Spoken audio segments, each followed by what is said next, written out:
I would say, like, be kind to yourself. Stop worrying about the future so much. The thing that I've realized is the thing that you worry about the most is not the thing that will come and bite you in the ass. It'll be on a Tuesday afternoon at 4 o'clock when you're not worrying about anything in the world. You get a phone call and it will change your life. You have found the Thinking Mind podcast.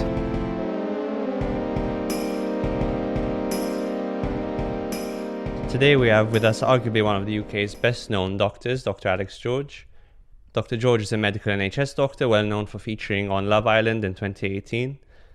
Following the show, Alex has become a leading voice in mental health and uses his platform to make health and medicine more accessible to millennials and beyond. Dr. Alex is the UK government's first youth mental health ambassador. He launched a campaign requesting the UK prioritise mental health amongst children and adolescents. He's also written a book, Live Well Every Day, with the intention of helping people achieve their best health and lifelong well-being.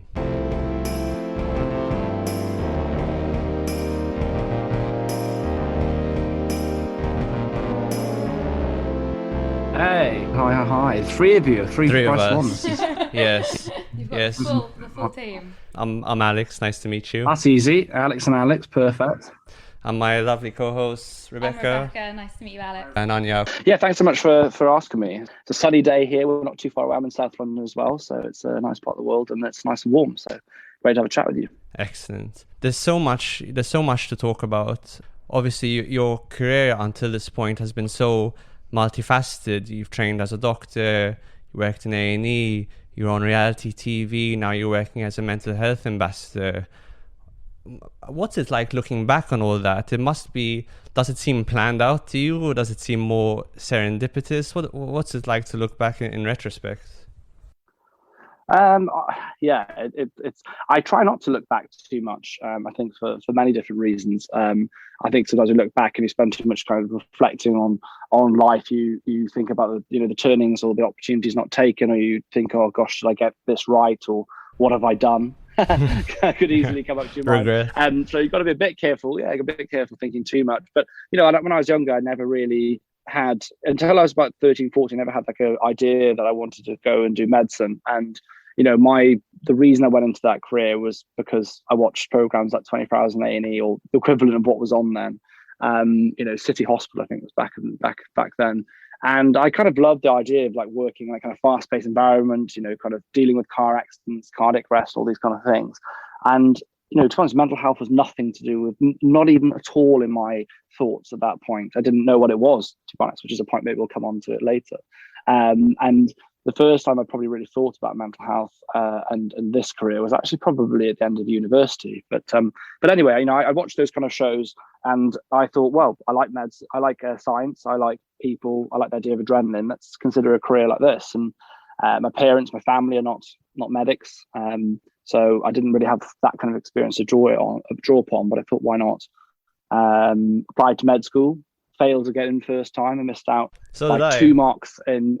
Did you miss out first time? It's good. It's good to have failure. And when you say about reflecting, one of the things I reflect on in my life is, you learn far more from your failures than you do successes. In fact, failure is your friend. I'm a big believer of that. And although at the time when I opened my results and I'd missed out by 2 marks, I can tell you that failure wasn't my friend at that time. But that you learn that lesson. I think in the times where life is challenging you is when you kind of get tested and you learn about yourself. And you also learn that failure isn't that bad. I mean, most things we worry about in life are not that bad. Bad things are like death, dying, losing loved ones, losing your home, being in Ukraine in the middle of a war. These are bad things in life. A lot of the times, the things that we think are so bad, particularly at a young age, because we've not been exposed to much badness in life, they seem really painful. But you get through them. And I kind of went, well, I still want to do this, and let's sort out my coursework, which was moderated down. Let's sort that out, reapply. And I got another place. And, going to med school, I think that really built that kind of confidence in me to push myself, because naturally I'm very introverted as a person. I thought, I'm push myself. And, really coming on to the other things that have happened, life kind of shapes you, I think, in your experiences. And I lost a very good friend of mine a very good friend of mine was diagnosed with acute myeloid leukemia in second year of med school. And that was a huge shock, because the first time someone around me was really sick, and she went through rounds of chemo. She had bone marrow transplant. She went through hell, I'd say. Leukemia treatments are nuclear, aren't they? It's nuclear chemotherapy. And, she was so brave. She did exams in isolation. It was just unbelievable, really.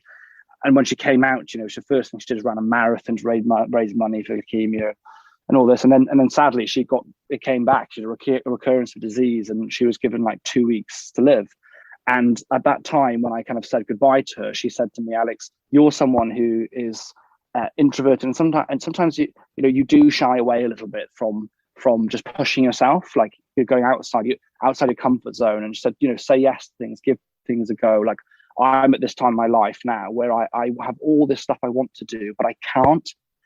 And when Love Island approached and said, do you want to go on this show? I was like, no way. And one of my consultants was like, come on, A&E consultant Lewis was like, come on, go and do an interview. And it was one of those moments where I genuinely, as cheesy as it sounds, I was like, what would Freya say? And I was like, oh, go on, I'll go for it then. And it just happened. And then when you come out of that show, you've got a question, and you've got to ask yourself, what am I going to do? Am I going to go to clubs and do PAs, sell Boohoo products, all this kind of stuff? Or do I stick to what I know? And it was scary, because imagine at the time when I came out, there's only a handful of doctors online. I had the second or third biggest following in the world amongst medics.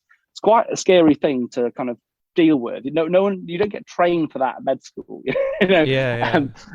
Although med school, they probably wouldn't advise you to go on Love Island, to be fair. But anyway, you came out of this situation. I was like, oh right, so what do I do with this now? And I thought, well, first of all, I'll go back to A&E because of what I know, and secondly, I'll just kind of talk about things I care about on my platform. And I try not to plan too much in life. I want to just kind of go with the flow. And I think if you try and have too rigid a kind of mindset of where you want to go, I think you might miss opportunities. It might also be disappointed about where you end up. Like, I kind of try and take each day that comes. I have goals within my role and what I'm doing now, but I try not to be too fixed with that. The world keeps changing. I mean, 6 months ago, would you have said we'd had another world, well, kind of a world war in our continent? We wouldn't, would we? A couple of years ago, would you say there's a pandemic, like we'd ever live through a pandemic? You wouldn't. So I think that flexibility of mindset, and that's why, going back to what I said at first, I think not being too reflective and looking back too much is important, and equally not looking at the future and fearing too much, because who knows what's going to happen. You seem quite grounded and down to earth, and I suppose people have had your experiences. It's so easy to get swept up by it, and I imagine it's so seductive. We live in a time where everyone wants to be famous, everyone has this dream, but when you look at famous people and the things they go through, I'm thinking about people like Johnny Depp and Amber Heard, for instance. Now you see the toll that decades of fame have taken on them. What was it like for you? Because I imagine Love Island was quite a enclosed environment, right? You didn't have contact with the outside world. So even though on some level you knew you were being watched, I suppose it wasn't that obvious, it wasn't that overt. But then you come out, and all of a sudden, I remember what it was like in 2018. Everyone was watching that show. I was watching that show. It was nuts. Oh, God. What was it like? I was hoping you hadn't seen it. What was it like coming out, that transition? I was incredibly naive going in. I think I was very naive. The year where I went in, it wasn't that big the year before. It wasn't that big. It really, I went on honestly, and I said to consultants, look, because I did a JCF year, did my F1, F2, did a JCF year. I finished my JCF at that time. I said, look, I'll be away for a couple of weeks, then I'll come back and work it out. I'll be away 2 weeks. And I thought, I'll come out. It's a lovely holiday of 2 weeks. It'll be a laugh, and I'll come back. I didn't think I was going to be on there for the whole show, or I'd come out with millions of followers. I mean, I didn't have an agent. I was the only person went on there without an agent. But everyone was going, oh, Alex, how many followers do you have? They'd say, oh, like 50,000. I got 200. They're like, oh, 200,000. I was like, no, I've got 200 followers. They were like, are you serious? And I was like, yeah, I was like, no, I don't have that. So when it came out, it was an absolute shock. It was a real shock. Fame. I don't know how young people, like, as bear in mind, I wasn't that young when I'm 27 then, and I'm 31 now. I wasn't that young going on there. I'd sweated in A&E, like you guys, we've done the work, we've lived in the real world, we've seen bad stuff, we knew what stress was. But this was a different kind of stress, having your life, coming out and seeing people slate you. There's people saying stuff on my skin. I was on Rakuten at the time, and people were slating me for being red, which obviously went on that. It's very difficult. I had people laying into me about my personality, saying that I was boring. I mean, there's all kind of things that people write. And that's the first time I'd ever, as medics, we don't go in the public eye. We're just not in that space. All of a sudden, it was difficult. And that's why the biggest thing going back saying he was very, very important. But things, I'm a big believer that what you put out there in the world is what eventually comes back to you. So if you put positive out there, you focus on things you care about, you'll attract an audience that care about it. My following now is the vast majority of my following is 25 to 45, 60, 70% of them. The other chunk is then under 25s and 18-year-olds, etc., and maybe slightly younger. But the kind of Love Island audience who are not interested in mental health and well-being, the things I am, have kind of gone. And it's kind of, I've now got this quite nice audience who genuinely, I think, care about this. So it takes time, and there was a huge risk. I mean, when I came out, I could have earned 10 grand a night going to a club, all these big deals and stuff. I wouldn't earn very much money the first year. It was real sweat because you weren't paid anything to go on the show. I had no pay, obviously, because of the way I finished my contract. And I came out and I was saying no to all these deals. It was stressful. It was a risk because ultimately I could have ended up in financial difficulty. Unfortunately, that hasn't happened. But it was a risk. But I'm glad I took that decision because I'm a big believer you've got to stick to what you enjoy and what you believe in life. And the other thing I think is very important, and I think for medics and anyone listening, is that worry a little bit less about the hierarchical pressures, I think, of medicine. I had medics who were very critical of me when I came out. I was very well aware that they were a good pocket, were supportive. I think if you did a poll of people that were supportive against me now, I think that'd probably be a little bit different perhaps to what it was, which is fair because people probably thought, what's he going to do now? He's going to be this person, he's going to pretend to be some kind of consultant doing all this kind of stuff. And I stay true to myself. I think I've never pretended to be any more than what I am. And I just campaign. And so I think there's a very different viewpoint. And I hope I've inspired other medics, I'm not saying go on TV, but I think if you have a passion outside of medicine, that's fine. I think in fact, if you have passions outside of medicine, it enhances your ability to be a good doctor. I believe that to be true. And also, not only that, at times where we're seeing between 70-80% of surgeons burnt out, really high levels of burnout amongst nurses, GPs leaving the profession, we need to encourage people to have a life outside and ways in which to manage their self-care. Us doctors are among the worst, really, at looking after ourselves. I only had to look around, look at my own habits as an F1, F2 and stuff, and think about what I was getting up to realize we're not always the best. Yeah, I like what you said about remaining kind of grounded in your own reality. And I think that really applies to everyone. You obviously had this extreme case of it because you were thrust into the spotlight.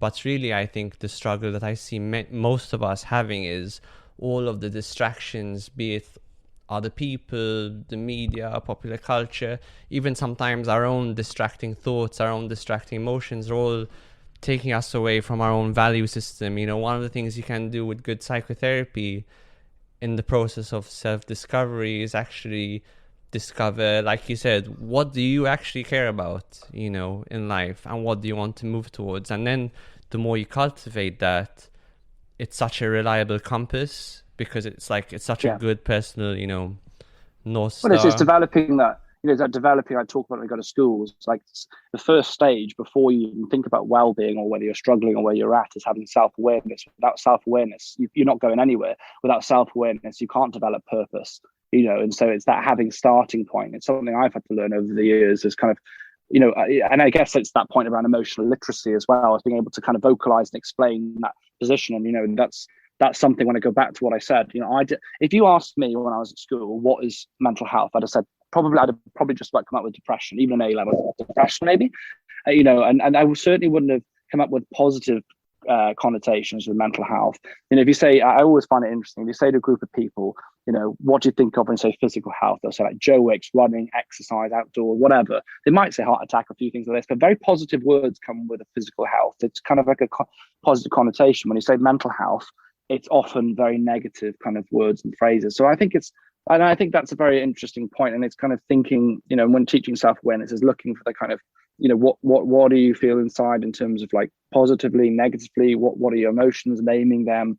Then when it comes to, as you say, that kind of, finding that purpose, it's working out what makes you really tick. It's that connection. I always think it's that you're trying to connect like your what are your experiences in life that shaped you? What is your skill set, and what actually excites you? And those kind of intersections should be kind of your direction. But the problem is, for a lot of young people now, as we live in a world of hyperconnectivity in a digital space, but there's a huge disconnect in the human connection. And if you think people are spending between 2 and 4 hours a day on social media, that's 2 or 4 hours a day that we were probably playing in the parks, outside running around. I knew I was building tree houses and stuff. I literally out with my mates messing around all the time. I look at my younger brother, who, God bless him, passed away. He was spending his teenage years sat on Xbox and online, never hanging out with mates. Really, really and he was like, oh, it's fun, but we're chatting on this, and you're just living this dopamine space of just hits and likes and chatting online, and there's not a meaningful connection. I think it's very hard to be grounded with yourself if you're just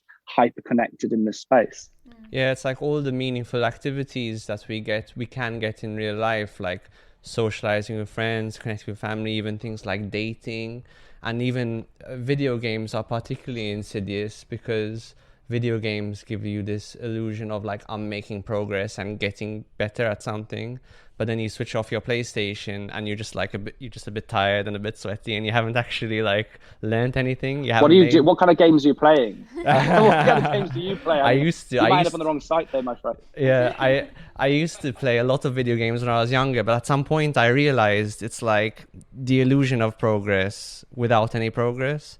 And if you choose to see life in a more game-like way, it becomes a lot more exciting, because it gives you the same pleasure, but you're actually making real tangible progress, The other problem with kind of this connected state is that people are losing the ability to be alone. Obviously, loneliness is Mental Health Awareness Week, and as you guys know, being alone is a state that you can be very comfortable with. It might be physically alone, and you're that's an opportunity for self-care, for recharging, all these different things.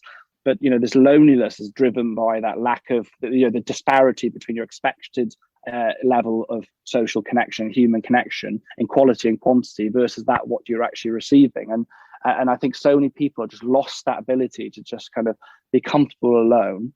And then when they're trying to connect with people, it's often through this digital space or gaming or whatever it is, and you're not therefore satisfying enough quality or quantity and or both of genuine human connection. And I guess the worry is moving forward is how much is that with an epidemic of loneliness that we see amongst young people now, what does that foster for the future in terms of not only are people looking after themselves and making good connections, but we're talking about reaching out and asking for help. Are people going to be as adept at doing that if they don't have the kind of social connections or skill set? A lot of teachers, I've been visiting a lot of schools, teachers have told me the kids are 2 or 3 years in terms of social development are 2 or 3 years behind. I can imagine. They're not able to actually communicate in the way, or to be able to understand social cues in the way that they would have done, because they've not been in the environment in school. So you've got kids at 12, 13 that are kind of 9 or 10 in terms of their ability to communicate with each other.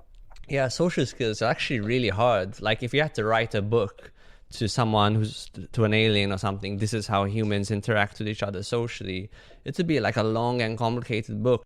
If you want someone to like you, you have to make certain proactive steps, but you can't be too enthusiastic, you can't be too keen, and it's a delicate balance. There's always a dynamic. It sounds like a game theory. Yeah. Isn't that book that everyone's reading, Game Theory? That half of Clapham read Game Theory, I reckon. Yeah. That's probably why. Yeah. There's so many problems there. Yeah, that's what it looks like. Yeah. But they're all unwritten. They're learned unconsciously when we're young, and like you say, because we now have this cheap version of connection. It's kind of the junk food of friendship, talking to someone on Instagram or something like that. It's very, very cheap calories, in terms of social contact. And I think young people really don't realize what they're missing. What are you seeing in terms of, the younger patients that you're seeing? Are you seeing that effect of the kind of pandemic on their kind of ability to communicate? Are you seeing anxiety on the ground being worse? The impact of, I guess, loneliness, is that something that you see? I think something I see is that I'm not a CAMS psychiatrist, I'm general adult, but I have seen CAMS patients, child and adolescent patients out of hours. I see that young people are a lot more fragile and a lot more anxious, and a lot more I would say sheltered, and I think there's this feedback loop that's happened. There's a researcher, I don't know if you're familiar with him, named Jonathan Haidt, who's done a lot of research on this.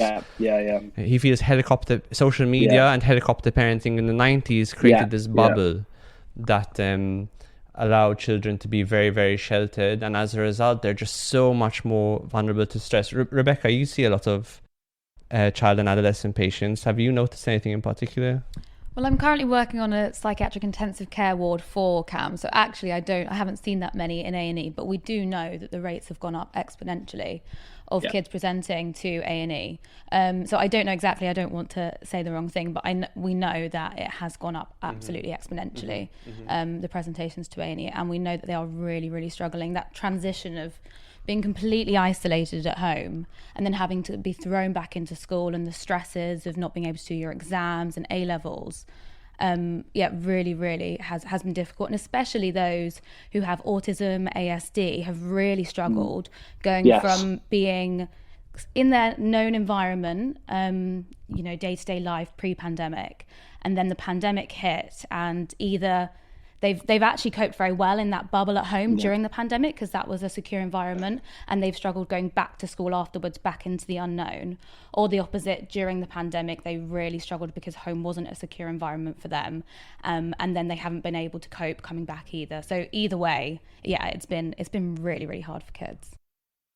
The other thing we've seen a lot of course, is the rise in eating disorders as well amongst young people. And it's an interesting theory, because I mean, a lot of people have kind of hypothesized why that spiked so much in the pandemic. I guess ideas around control, and is that an element of because the world around us has been completely, that world around them has been completely controlled, and that's an element of that. But then also there's that question, is it because, and I think this is an interesting point, is it also because of people are spending so much more time on social media? I mean, I think the average time on TikTok was 6 to 8 hours a day for the under 18s over lockdown. So what's that effects that can have? And then one of the things I was really vocal about for the pandemic, because there was a huge issue on TikTok where we're seeing videos of 300,000 or 400,000 views glorifying self-harm, glorifying eating disorders. So you're seeing this feedback look at perfect images, plus people glorifying eating disorders and self-harm. Is it the chicken and the egg? What is the thing that's kind of caused that? And, what are you again, Rebecca, are you seeing that on the sharp end as well? I know that eating disorders has also gone up exponentially. I'm not sure of the figures, but I think both. And I mean, I'm not on TikTok. I don't actually know what the TikTok world is like, but I can only imagine how difficult it is. And I think you can get really sucked in and fed into that. And I don't know for certain, but it's definitely concerning going forward. And I really feel the referrals to CAMS have gone from 1,000 a day nationally to 2,000 a day pre and post pandemic. So it's a huge rise.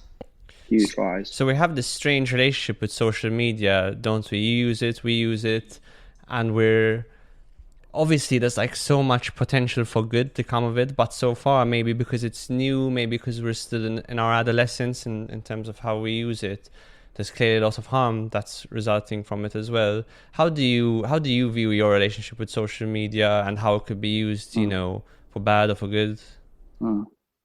Well, it's interesting because I had this conversation with Professor Vikram Patel, who's one of the global leads of global mental health, and we were talking about this, and there is many studies that show it's harmful as it is beneficial, and vice versa. When you speak to certain individuals and groups, and even those with extreme mental illness, some say, well, it's terrible. Others say, well, it's my form of connectivity. I've got extreme anxiety. I don't feel like I can go connect with people in person. It gives me a sense of connection and purpose. So it's very hard to pin that point. Is it good or bad? And I think the better question is, how can we use it for good, and how can we negate some of the bad effects? It's not going anywhere. And I have this conversation, I go to schools and I speak to parents, say, look, the reality is social media is here to stay. And not only to stay, it's going to step up. And we're going to talk about the metaverse now, where we're going to be in the metaverse. I mean, it blows your mind. You've got the rise of TikTok, which has been exponential. Most jobs will have some element of social media or digital connection in the future. I mean, a lot of them do already. I mean, look at medicine. We've got apps for GPs. What will that look like in the future? So I think it really is important at schools, and I've been hammering home this point with part of education. We need to be educating children on how to use social media safely, okay, from a very basic concept, but also how to utilize it for your creations, your things that you enjoy, and also your career, and very importantly, how to protect yourself and how to recognize the harmful effects. So understanding how algorithms work, understanding that how to spot signs that people are like editing photos, and maybe how to look out for fake news. Fake news has been a big issue, the Ukraine war, of course, as well as throughout the pandemic, and also things like how to protect yourself from bullying online. One of the biggest issues we have, and part of the reason I launched Don't Face It Alone last year with number 10 and Down Reward, is because, over half of children surveyed, and this was a survey of many thousand children, over half those children surveyed have been bullied at any one point online. When I was at school, I was picked on a bit and bullied a bit in school at one point, but I was safe at home. Now kids are actually getting bullied even worse at home.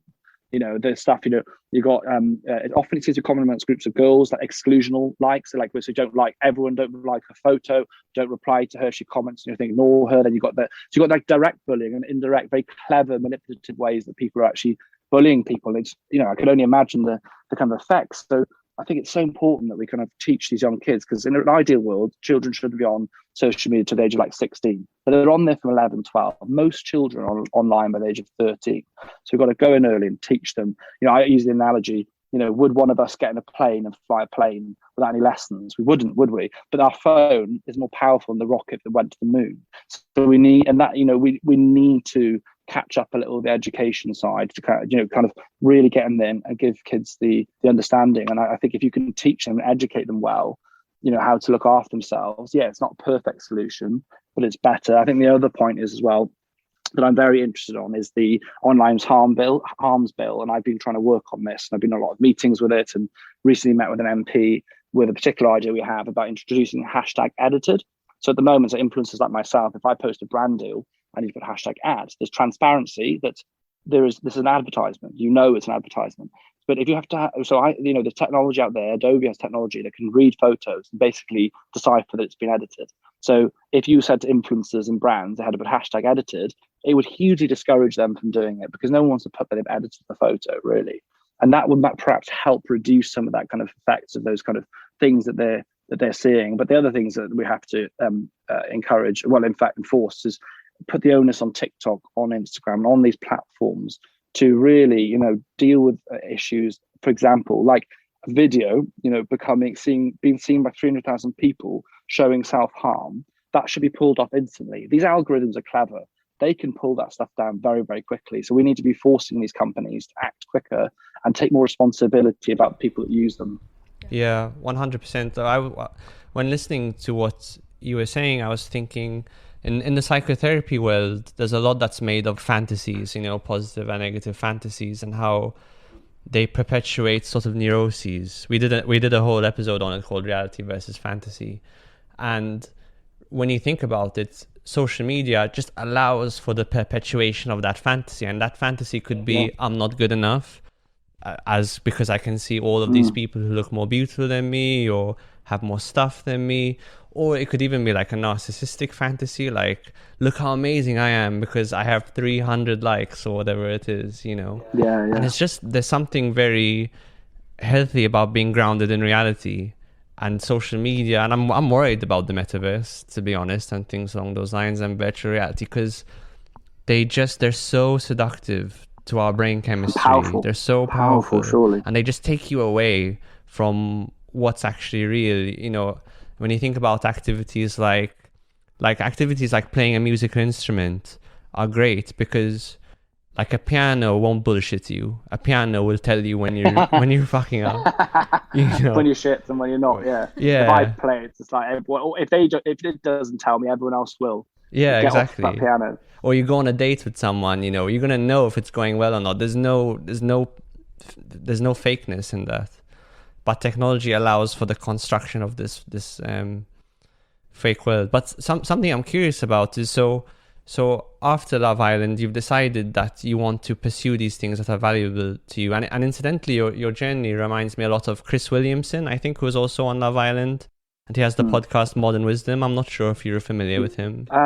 Chris Williamson, was he on Love Island? He was, but I think the original Love Island. Or like maybe. Season 1 or something. I don't know. Yeah. But he has this amazing podcast called Modern Wisdom. So for him, it's the pursuit of ideas, right? And philosophy.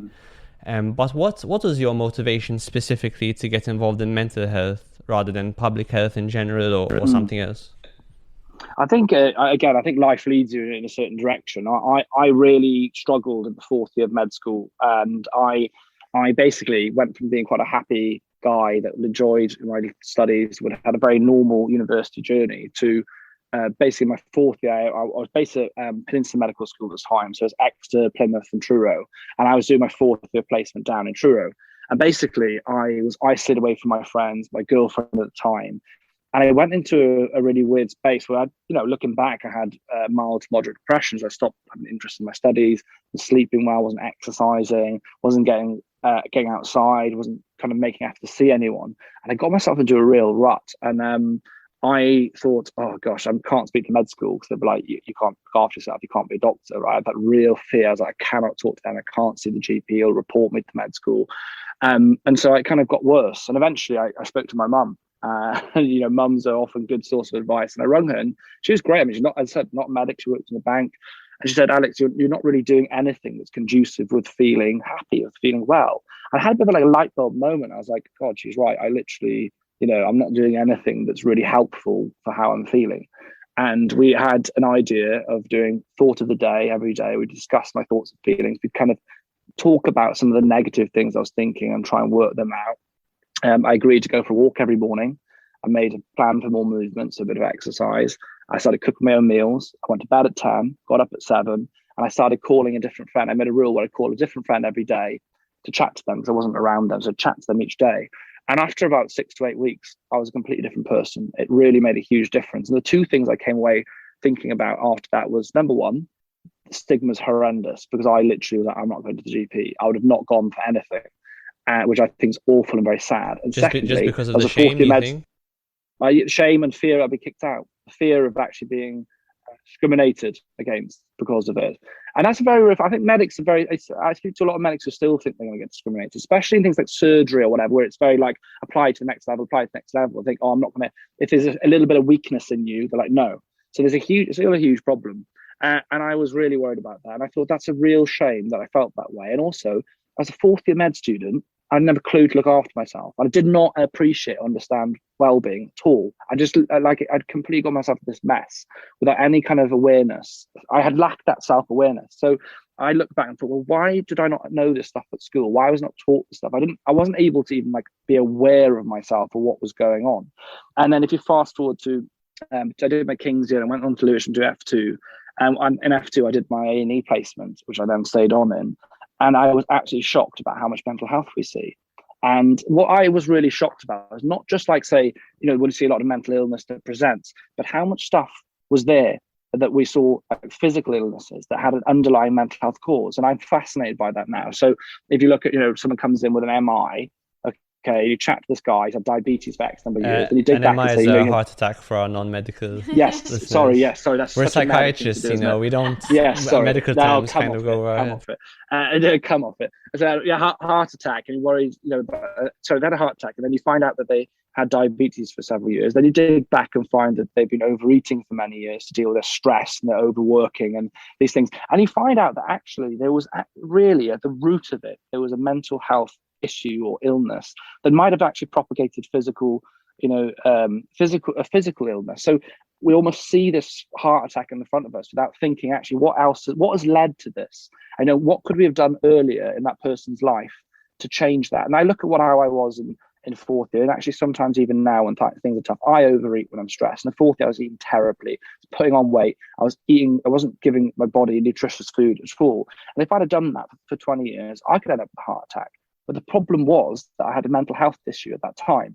So when I came out of the show, I because of my personal experience, because of that, I was really, really keen that we educate people. I actually went straight after Love Island. I went 2018 on World Mental Health Day to speak to Theresa May at number 10 about increasing education at schools. I didn't have the response that I really wanted at that time. Then the pandemic happened, and there was obviously everyone's focus on mental health.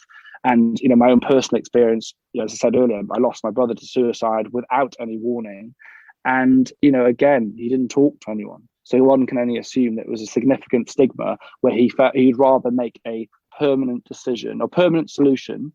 He'd rather take a permanent solution to a temporary problem than actually speak to someone about it. Okay, so to me it was like, well, I have to do something, and that's why from there I spoke to anyone that would talk to me. And I'm not, you guys are psychiatrists, I'm not an expert in mental health, but I was like, right, I've got a big platform. Let's go and talk to anyone that will listen to me, from experts to students to parents to psychiatrists to all these different people, and gather what is going on. What is the issue here? And then I went with kind of all this list of things and did this post on Instagram to speak to the Prime Minister, just to literally tell him this is what I found. And Number 10 reached out, and it went viral, kind of campaign, by accident really. And they said, look, let's talk. One thing led to the other, and they said, why don't you come and sit, not with government, I don't work for government, but in a voluntary role, and help kind of steer and talk with government, the NHS, charity sectors, to kind of be that kind of voice, I guess, and use the platform to destigmatize and run campaigns, which we've done a lot of, but also try and work on things like funding. And that's why all of this stuff and all the things I've been doing the last year has led to my kind of current focus, which is getting early support hubs funded. And I'd be interested to hear what your opinions are. But from what I've heard, speaking to Claire Murdoch, head of NHS England with the mental health, Adrian James, you'll obviously know from the Royal College and things, a lot of these experts are in agreement that we have to kind of change this model of provision of health when it comes to mental health in this country. Like, it feels to me that CAMS is designed for a certain percentage, adult acute services or community services were designed for a certain percentage of people, not for everyone. Like, I think it was last year, 100,000 referrals to CAMS were rejected in England. And that's not clearly because people in CAMS don't care. Children's mental health, they clearly really care. But there's two things: long waiting times, and maybe that's not the best place for them. So should we be moving to a community-based model of support? And again, Vikram Patel has pioneered this really in his work over the years, but it's that kind of task-sharing model. Where do most men get mental health support? It's the barber. If you ask most men, who do they speak most to about the mental health? It's not the wife, it's not the kids, it's the barber. It's the same as me. I probably genuinely talk more to my barber than, apart from now that I've got therapy, but probably talk to my barber a lot more. And so I'm excited about early support hubs, because the idea of having a place within the community, a youth setting led by youth workers with wraparound support, that you can walk in without a referral. It's very much youth-led. You're integrating educational and career advice, sexual health support, psychological support and counselling when needed, but also integrating things in the community. So having sport, music, all the different things that bring skill sets from that community together. And obviously, you've got to allow for that to look different in Birmingham to what it will be on the coast, because you might utilise surf therapy or whatever. And in Birmingham, they might bring together some of their cultural whatever to kind of do it. But I'm really excited about it. And that's why I wrote to the Prime Minister. I've been campaigning for almost a year with this, with the Coalition for Mental Health. But I'm meeting the Prime Minister next week, actually, to talk to him about this directly after writing to him and calling for them to fund it, really. And I'm determined, if I can do one thing in my role, it would be to get these funded. So I'd be interested to hear what you think about that kind of early intervention model and that community-based model versus maybe what's traditionally there now. I think it makes a lot of sense. And the reason why is because I think what psychiatric services are struggling with is we have an old system, which, as you said, was designed for a small percentage of the population. So our psychiatric services were designed for the small percentage of the population that have serious, major, what you'd call classically major mental illness. Now, I think this huge spike in mental health problems that we're seeing is because of a disconnection that many people are having with the basic things in life which people need to remain mentally healthy. Things which we took for granted before, having a sense of community, spending time outside, having good role models in the community to look up to, having positive social influences. And a lot of people are growing up in environments deprived of those things. They're becoming, let's say, they're showing what you could call, quote unquote, mental health systems, and we're trying to jam them into a medical way of looking at things and into frontline services in A&E and things along those lines. And what I've seen, in my career so far is that clear, mismatch, square peg in a round hole kind of thing. So I think the kind of service you outline sounds good. Yeah, it does, because I think there's a kind of, I think we can have a tendency to fall into a rabbit hole with something. You build a system that's designed to do something and you just let the system propagate itself. and you get to a point where the tail's wagging the dog, and it becomes this inflated bureaucracy, and we don't go back to first principles, I think, enough. And I think, the thing that I found, and I was dragged down this route, because a lot of people make a lot of noise. Let's put more money into camps, just feed it. That's not necessarily, I am not for a second saying that I don't think we should be funding it more, but we need to make clearly, you can't just throw money, you need to make a plan. The biggest part of it that I've heard again and again from Adrian James, for example, is talking about, well, if you put money into it, you have to make a plan of how you're going to train new core trainees, how you're going to train the mental health. It's making that kind of a workforce plan really as well, not just saying put money into it, but ultimately CAMHS and mental health services, those tertiary services are incredibly expensive. To roll hubs out across England, it'll cost us £250 million, which is pennies compared to traditional services. And also, the economic argument, and this is the big part of the conversation we're having with the Prime Minister, is that, if you look at it, the cost of mental illness to the economy each year is between 90 and 100 billion. 90 to 100 billion to the economy, which is absolutely mega bucks. So if we can invest in grassroots, we'll improve community engagement, we'll tackle things like loneliness, and we can, help young people before the problem becomes worse. And we're not rebuilding or reinventing the wheel here. There are hubs across the country, Area 43 in Wales, Open Door Charity in Liverpool that I visited both them, and Wave Project in Scotland. And their success rates are fantastic. The evidence is brilliant. I mean, we took a lot of this from Headspace in Australia, which is different to the app for anyone listening. The Headspace app is not the same as Headspace, the hubs. They rolled it out across Australia, and in fact, been so successful, the government are funding an adult version. And they're just for an indication, their overall results show that for those attending their hubs, there is on average at least a 70% reduction in psychological distress. I know that's a very broad sweep, but it's a pretty good measure.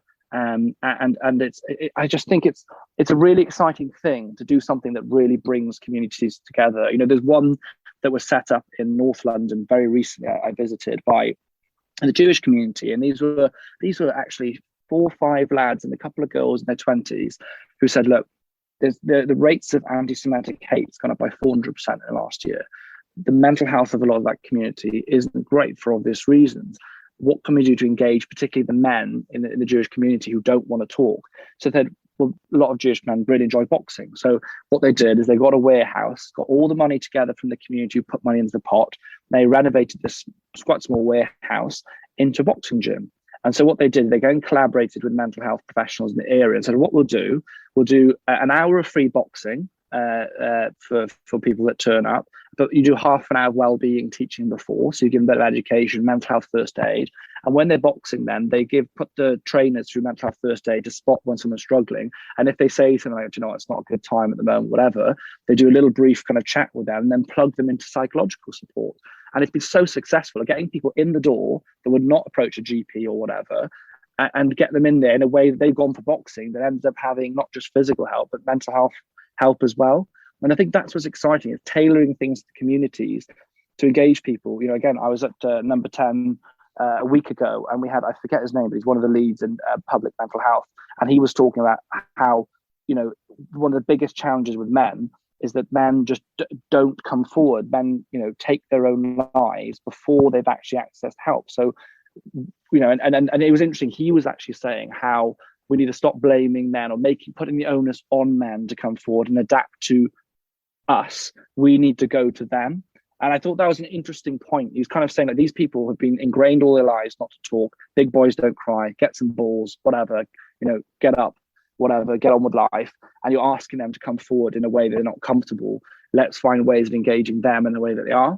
And I thought that was an interesting point. And even the way you would engage men is different to women, right? Because women, I think I'm generalizing a bit, but women are more inclined to get together and actually talk about how they're feeling, whereas men need an activity, like a shared activity, and then as they're doing the activity, they're like, things haven't been going so good lately, It's finding way. It was a brilliant idea, and again, this that was brought up in this meeting, and I thought it's just an obvious but a great idea. That there's, I think it's on the South Coast, and they call it the workshop, I think, and they literally have a workshop. And they got a load of wood in the workshop with tools. And basically the men get together in the area, the retired men or men in their 50s often come together and they build stuff. when they build stuff, they talk. They're doing something creative, which is great. They're doing something active, and then they're talking. And again, they have leaders with that group who kind of again spot someone particularly struggling and have that way of they're counselling each other, and talking and have that level of engagement. But also, you're kind of plugging them in. If someone does need that extra bit of support, you're using that as a medium to kind of convert that help. And I think that I just find that kind of exactly you said earlier. A lot of what we're talking about is basics, isn't it? All humans need to sleep, eat, have social connection, a sense of purpose, a bit of exercise, and get outside in natural light. I mean, again, if you're spending 2 to 4 hours on your phone, sat in your room, you're not outside. You're not connected with the world.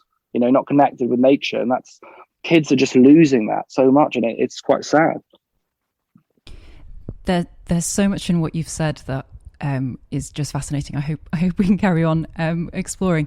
I guess I was wondering, in your work in government, we've spoken about men, women. What kind of conversations are you having, I guess, about like kids who might be LGBTQ or non-binary adults? Because I think suicide rates, again, are tragically high there. And rates of mental illness. What's your feelings on how to help?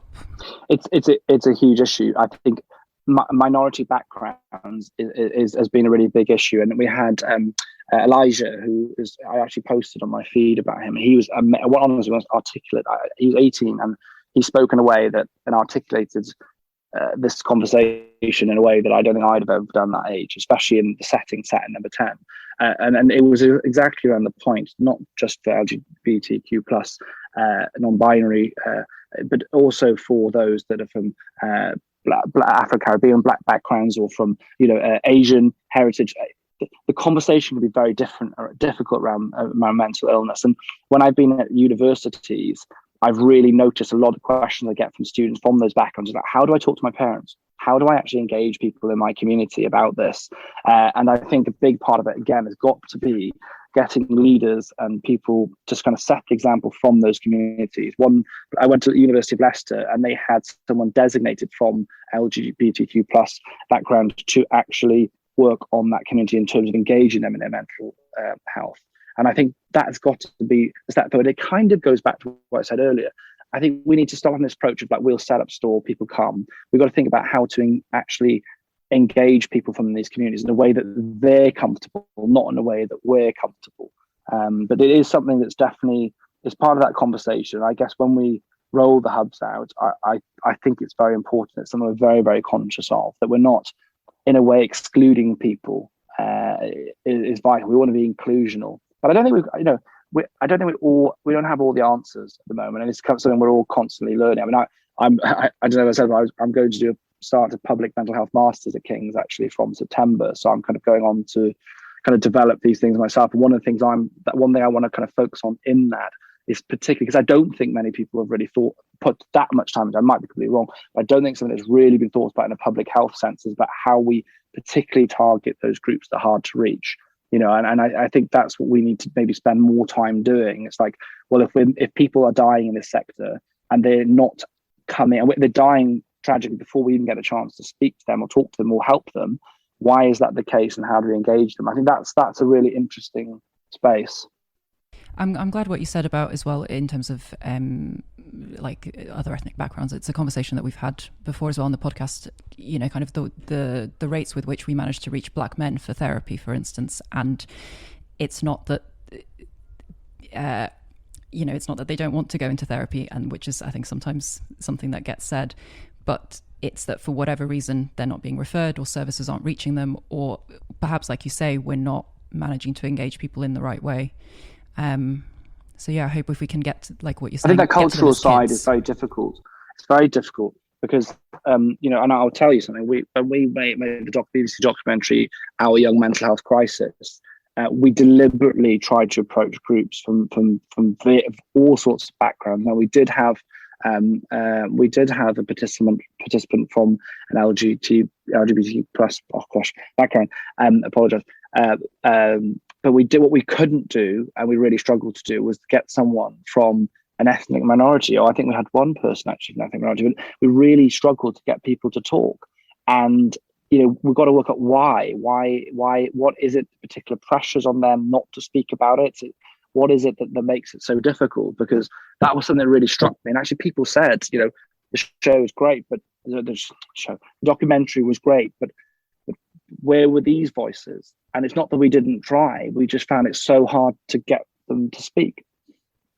And another group, sorry to just like lambast those of different groups, but another group that's, as psychiatrists, we see more conversations about public mental health taking place. But one group which seems to be left out is that kind of major mental illness group like bipolar disorder or schizophrenia. And these are conditions which I think they're a lot harder to talk about. I think they're the conditions where there is still quite a significant amount of stigma and shame. And they're what I've had a term I really like for these conditions is invisible illness. And that's applied to conditions like schizophrenia, but also things like severe emphysema. You rarely see people with severe emphysema because they're at home, and people with schizophrenia, when it's severe, are similar. And I wonder if any of your work at the moment is pertaining to people with those kinds of conditions. It sounds like you're doing quite a lot, but... Well, the honest answer is no, not at the moment. But it's really hard because the role I'm in is A, it's voluntary, and B, I'm one person. I do work with a huge group. Obviously, I'm very lucky to have a huge amount of support.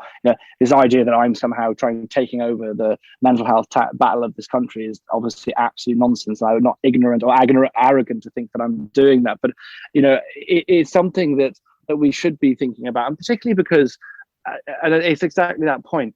I wonder whether a lot of it is that. Are we ready for it? Are people uncomfortable? Does it bring some discomfort? I was speaking to I was speaking to Andrew Goddard, who's the president of the Royal College of Physicians, and he was very honest actually, and I thought it was very brave and say, but he's very honest to say that there's something within us that as medics, a lot of medics, and a lot of people, well, medics alone, let alone people in society, we're very comfortable dealing with certain things, and as medics, we're happy to see a heart attack or renal failure or whatever. But seeing someone with a manic episode is something a lot of people are very uncomfortable with. That's as medics, let alone I think in the general society. So is it an element that people are like, well, this is very uncomfortable and therefore I don't want to deal with it? And I know I'm sad to say that, but I wonder if it's an element. I'm not saying that's why I'm not focusing on it clearly. I'm really interested in particularly in this early intervention phase. But is that why that there's not more work being done? Is that the reason that there hasn't been more conversation around it? And how do we change that really? How do we engage, more with politicians and with policymakers and leaders, I guess, to make sure that we're not forgetting about these people, because it's completely unfair. And I've actually got one of my consultants at Lewisham. I stopped working at Lewisham last summer to work on, really to kind of focus on this work. But she's amazing, and she's a consultant, an amazing person who has bipolar disorder and is an incredible consultant despite that, and manages that condition with medication, and she engages obviously with support services as and when she needs, but she's so open about it, and I think a real inspiration, I think, for anyone that is living with such an illness, because she's still able to be top notch, an amazing consultant and really successful person. So part of it is, I think we do need to make sure we're getting people talking who have it, maybe getting rid of that stigma, getting people talking about it and going, actually, you're not confined to not achieving your goals just because you have this. Yeah, it's interesting, and bringing it back as well to ethnic minorities, we know that the ratios of individuals that are sectioned is completely off if you compare the UK population of ethnic minorities as well. Alex, you're doing so much, but I'm wondering who's looking after you? How do you manage your own mental health? I've seen that you get a lot of abuse online. I know you mentioned that it's got better over the years, but how do you cope? I'm quite intrigued to know what kind of abuse you get and how you manage that, because from our point of view, we're doctors, but we're lucky enough that we don't get that. But how do you manage? First, very difficult. It was very difficult. I think creating boundaries is one of the most important things you can do. And I came off Twitter a long time ago because actually Twitter is incredibly toxic space. I really kind of found it like a particularly unhelpful and not a very positive space. Not necessarily just because I was getting sick at certain times, but just because there's so much nastiness on there in general. I deleted my account. Don't want it. And what I think in terms of in general, and a point you said about grounding earlier, and I don't know, I hope I'm relatively grounded, but you can't really say as yourself, can you? But I think it's very important to not get kind of caught up in the hype too much. And when everyone's going, Alex, you're fantastic, or the work you're doing is amazing, not get too caught up in that, because actually I'm just a very normal person. I'm no different to anyone else. I'm in the position I'm in. I'll do my best. I'll get things wrong, but I'll do my best. I'm not actually an amazing person, no different to anyone else. But equally, I'm not a horrendous, terrible person either. So when people are slating and going, you're awful, why are you doing this? Or, I think I was recently getting stick because I bought a house in Wales and my parents are living, and I'm doing these cottages up and I'm getting hammered. How dare I buy a place where my family are from, and get laid into for that. And you think, well, actually, people saying, oh, I'm going to come and, I'm going to drag you out of the house. I'm going to beat you up and all this kind of stuff. Well, do I really, is that an opinion that I really think is valid? I think there's a really great piece of advice I was given. If you wouldn't go and ask someone for their opinion, and you wouldn't ask them for their advice because you want their advice, you don't respect, and you respect their advice, why would you take criticism from that person? If you're not going to go and ask them their advice, why are you taking on board criticism? And it's not always easy to do that. And sometimes something catches a nerve and I go, you little, but at the end of the day, I'm in this position. I did choose this position. So in terms of that point, it's boundaries, but looking after myself, screen time on my phone. I get out for a walk every morning. I love getting outside. Exercise is huge for me. I've got brilliant people around me, not just the team that work for me and work with me, but my family and my friends. And it's kind of leaning on those people really to get through difficult times. That's the only way I think to get through good times and bad times, is to do it with other people. And I'd say to any medics, we all, find criticism online can be particularly hard because it's in that public space, but medics can be very hard on each other as well. Bullying is still an issue in certain specialties, some more than the others.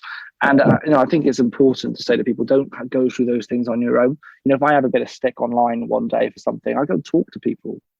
And I say, this is what's going on. I remember one time I was actually really annoyed. When I came into the role, one of the agreements I had is I'll do this role, but I want 80 million to be put in towards mental health support teams at schools, because that's a huge part of actually wraparound support at schools. It's something that was on the green paper already. They're very slow at rolling it out. I was like, put 80 million on and I'll come into that role. And I thought that's quite a lot of money. Maybe I'm now in the grand scheme is nothing. I was quite proud of that. But then you had people going, why did you only get 80 million? Should have got at least 200 million. And you think, well, geez, mate, come on. And you go, but you've got to laugh. I laugh. It's like, I got to laugh and think, how much you go to these people? What was your contribution? What did you do today for someone else? And that's, you don't say to them that, but you've got to think that, because otherwise you go insane, not to use the words badly, but you've literally, it would drive you crazy in that sense, and you've got to kind of go stop and go, actually, I get up each morning. I am far from perfect, but I'll do my best. And I think it's almost that element of gratitude. I'm grateful for my life. I'm grateful for things I'm good at. I'm grateful for the failures I've had because I learned from them, and I'll do my best each day. And if you kind of get up each day with that view, you don't expect yourself to be perfect. You judge people less harshly around you, and you also let criticism, kind of brush off more easily. I think people who look at people who are in the spotlight and who are very successful, and there's this illusion that they're cut from a different cloth. And as you said, we're all just kind of pretty flawed, doing our best, and some are just managing to make progress and make contributions, And I think one thing we have to get away, this is like psychotherapy 101, is get away from perfectionism or denigration. This false dichotomy that you're either amazing or you're like the lowest piece of shit on the planet, And yeah, literally. One thing I do with myself, but I also talk to clients about, learn to develop a relationship with yourself as if you were just your own friend. Often, the way you would treat your friend is actually a lot less harsh than we unconsciously treat ourselves. Think, okay, if my friend came to me with this particular set of difficulties, like I had a bad day at work or I got shouted at by my consultant or something like that, how would I treat my friend versus how do I treat myself? And the weird thing about self-critical thoughts is they're often out of awareness. They fly by and you just feel that residual shame and guilt. it kind of goes back to what we were talking about, developing self-awareness. You start to realize that's the weird thing I've discovered is you're not kind of one entity, you're in a relationship with yourself, and you need to be cool to yourself. And it's a kind of, I mean, Eckhart Tolle, I mean, it's a very spiritual book, but The Power of Now isn't that premise as well, isn't it? Kind of thinking of that self-awareness, being in the now, but also just, judging yourself a little bit less harshly. I mean, the thing I do as well is if I'm really laying into myself, I say, what is the evidence for that? Almost like medics would. What is the evidence for what you're saying? If you're saying, Alex, you're an idiot, you're a bad person, what is the evidence? What is the evidence for it? What's the evidence against it? If you're really in the mix of it, write it down. And often then you go, actually, I'm not good or bad. I'm actually just, a normal person doing my best. And that often really helps me. And for example, when people, laying in, but like, why the hell, at the start, there's a lot of people, why the hell are you're coming into this role? Like, what the hell are you doing? And I wrote it all down. I felt good about it. But yeah, I'm not a psychiatrist expert thing, but, I've been through quite a bit. I've got lived experience. I'm going to do my best.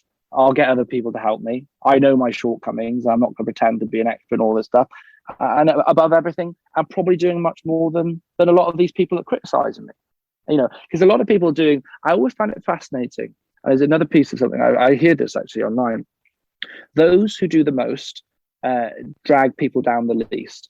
And it's that idea that often, and it's often that really clever consultant that's really good at his job, is really kind, says, don't call me doctor, I'm this, and really, really nice to be around them. You notice, they're not trying to be someone, they're just doing the job, and they're passionate and they're good at it and they're comfortable in who they are. They're not dragging people down. Often it's the people who are not comfortable in their own skin. They feel jealousy because they feel they're underachieving. They're actually hammering themselves and taking out on you. And I think it's always worth remembering a lot of hatred in life comes from a space of someone else's discomfort.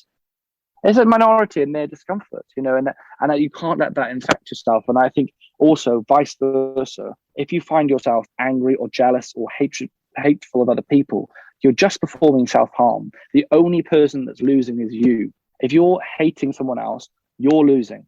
They're carrying on their day. They're living their life. You're damaging yourself. And I think that I would give that as a strong piece of advice to anyone. If you'll find yourself sat there angry, as we all do, to be humans, to be jealous, we all suffer from jealousy.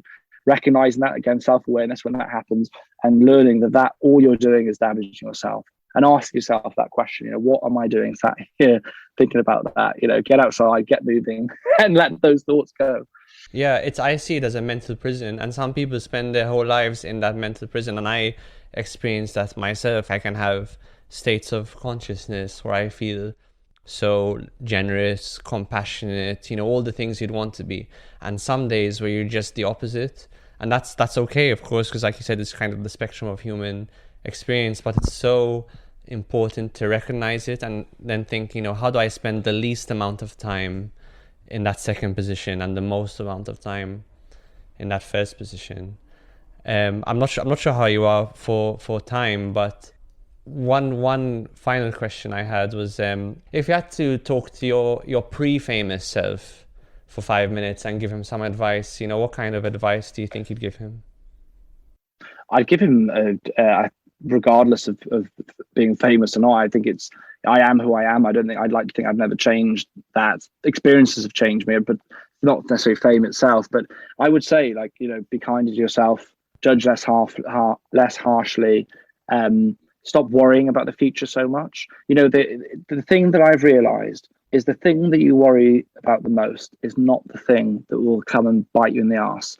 It'll be on a Tuesday afternoon at 4:00, when you're not worrying about anything in the world. You get a phone call and it will change your life. And that's how it happened to me. I worry all my life about exams, about my career. What do people think? What about this? What if I end up bankrupt? What about this and that, the other, right? The thing that you don't worry about is the thing that will change everything. And I can tell you that from my own experience. Stop worrying about things you cannot control. Control what's in the sphere of influence. Let the rest just fly. See what happens. And fearless, because one day, and again, there's another point why it's very important to be remain grounded.